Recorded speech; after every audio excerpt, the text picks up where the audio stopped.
Well guys, it's finally happening and I could not be any more excited about this, but ODSTs are finally coming to one of the most popular games out there for you to jump in and play, and it's coming day one on its release on Xbox, and that's ODST Crossover for Helldivers 2. So if you guys want to know everything that goes into this crossover, make sure to stay tuned throughout the whole video to understand all the details. So Arrowhead recently released this trailer, just kind of a nice little friendly reminder, like, hey guys, remember how awesome Helldivers 2 is? Well, it's coming to Xbox on August 26th, guys, which is going to be a very interesting date for you Xbox fans out there. You might be a little busy, and we'll talk about that later in this video. But yeah, this trailer just kind of showcases all the cool things you can do, spread democracy, all that good stuff. But there's one thing at the very end I think all you Halo fans will be very interested about, and I'll just play it here for you.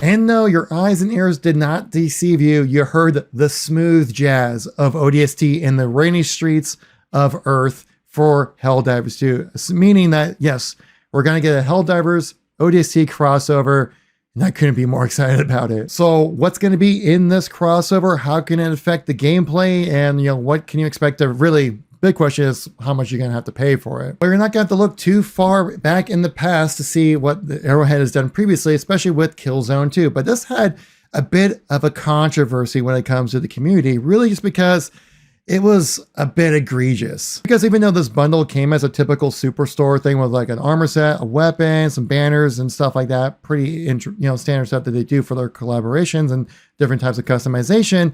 But the thing was like how it was integrated and the pricing of it. Because this was originally leaked out as a war bond, as you can see right here, that you're supposed to basically pay like your typical $10 for the war bond. You get this battle pass with some awesome Killzone. Pretty sweet. But that's not how it ended up releasing, because they ended up being put into the superstore and each one costing $10. If you wanted to get both of them, that was $20, which is half the price of the game. And that's one of the aspects about Helldivers 2 that they've always done so well, that the microtransactions have never really felt that large, and they were actually micro and not crazy overpriced like you see in games like Call of Duty, Fortnite, and even Halo as well. So that's one thing right there that really kind of threw off the entire vibe of this entire thing. And also that it was a limited time offer, meaning you had to grind out credits if you wanted to get them, which, yeah, you can earn credits in game to get store items, which is a really nice way to, be able to grant players for their time playing your game, give them some in-game currency to buy into microtransactions. But the way that these were priced and the amount of time you had left, it was nearly impossible for you to earn enough credits in-game to actually get the bundle. And usually these bundles are in and then they're pretty much gone forever, so they kind of play into FOMO, which is a typical thing you see when it comes to live service microtransaction stuff.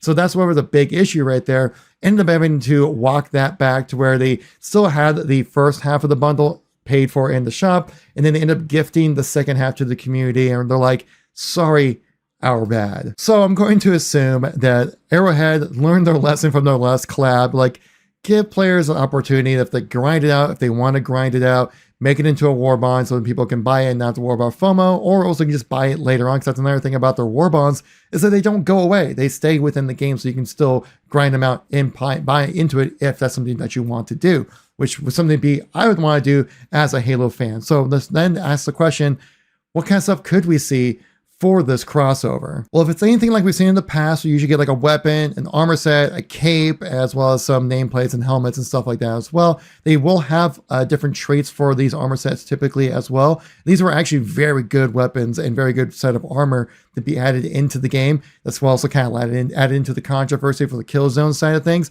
But what can we see for ODSTs? Well, we're definitely gonna see like ODST themed armor. But what else? I would have to think that the silenced SMG would be something that would be added into this crossover as well. Really just because the SMG class doesn't really get utilized a whole lot in Helldivers 2. And I think also having a suppressor on it would be a cool way to add some more stealthiness to the gameplay. Even though the big fun of Helldivers 2 is just going wild, creating as many explosions as possible, and just kicking ass and spreading democracy. But I think that'd be a great addition as well. But on top of that, I think you should add this other weapon, the silence pistol. That's another iconic aspect of ODST that really helped the gameplay stand out. We also kind of give it that classic Halo feel, that really strong precision pistol weapon, which is something we also don't really have much as well. I mean, I think there are some hand cannon type weapons in Helldivers 2. It's been a while since I've played it, but it's something that I think you would actually have to add it in just because, well, I mean, it's so iconic to ODST. You gotta get the armor set. I think you gotta do the weapons and stuff like that as well. But I think we got a hint of what kind of emblems we could see, because if you look at this at the Killzone crossover, right, you had like an emblem that's kind of similar to Killzone.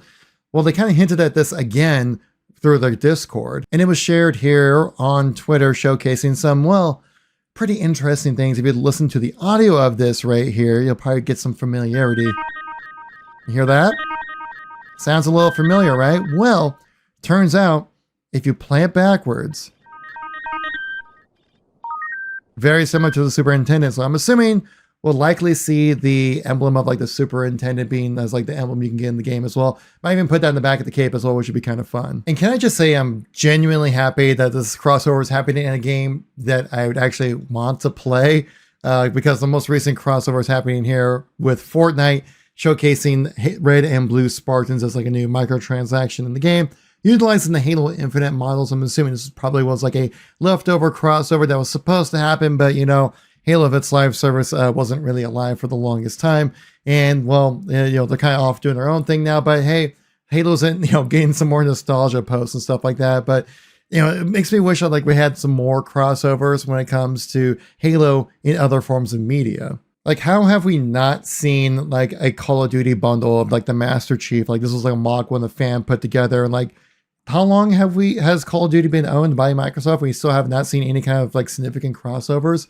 Or the one crossover that hurt my heart the most, the Halo and Doom crossover that was supposed to happen for Secret Level, which would have been amazing. This viral show was great, but then Microsoft was just like, no, we just don't want to do that. That's not us. And I'm just like, really? Like, how come we haven't? I don't know. I'm not the one making the decisions over there at Microsoft.